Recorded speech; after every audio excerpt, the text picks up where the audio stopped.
Hey Raj, so we've been talking about the Mayakosha and we finally graduated. We are on the 7th layer, or the Atmamayakosha.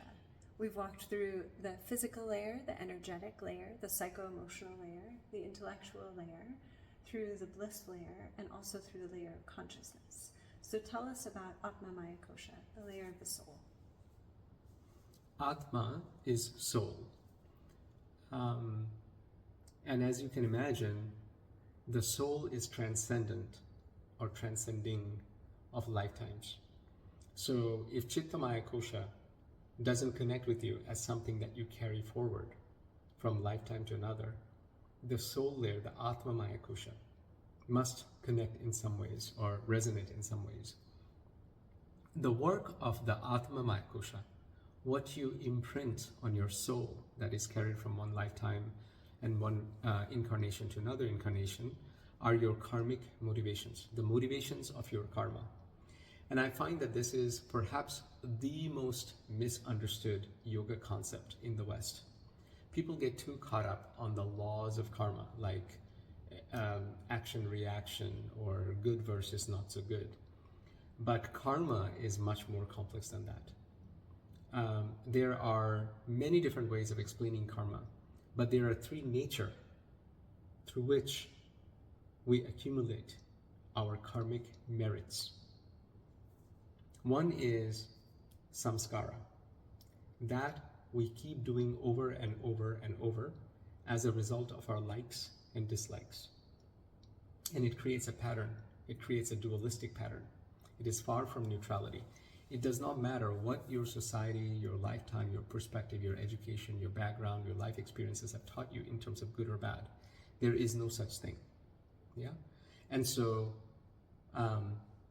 this pendulum swinging of likes and dislikes, attraction versus aversion, creates these grooves in our mind, in our behavior, in our pattern, in our lifestyle that are called samskara, and that get imprinted through our karmic motivations into our Atmamayakosha. The second thing is vasana.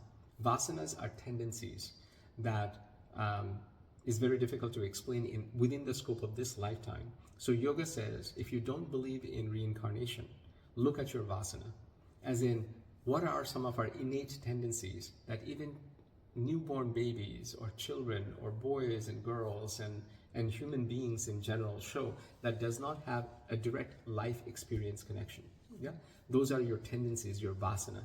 That also creates karmic motivations. And yoga will say that it is your vasana that is, this life's vasana was previous lifetime's samskara for you. So that's your tendency. And then the third way we create karmic motivations is this thing called the runanubandha.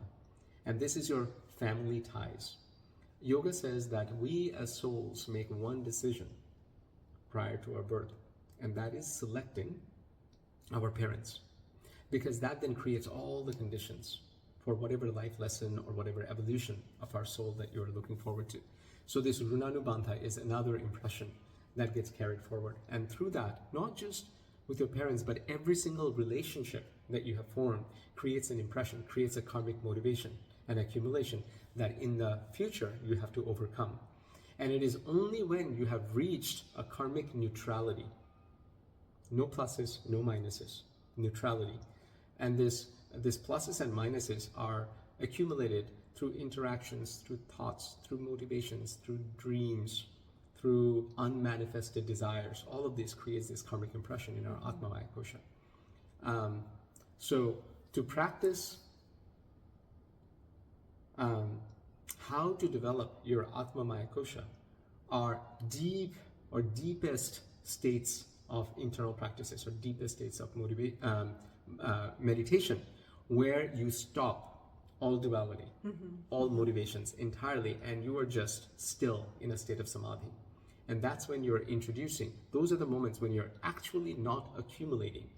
And through repeated process of being in that state, becoming aware, becoming present, becoming neutral constantly, then you are almost wiping off the whiteboard of all of your karmic tendencies and such. In all classical traditions of yoga, the deeper internal practices of meditation, like through pratyahara, dhyana, reaching to that state of samadhi, is the state when you are unwinding your karmic motivations. Yeah, it is turning the wheel of samsara in the opposite direction and unwinding. So that is my very brief explanation of Atmamayakosha, or the shell of karmic motivations. I hope this was helpful. It is, of course, highly complex, and libraries worth of books have been written in Hinduism and Buddhism as to how to reach that state where you don't have to come back to life.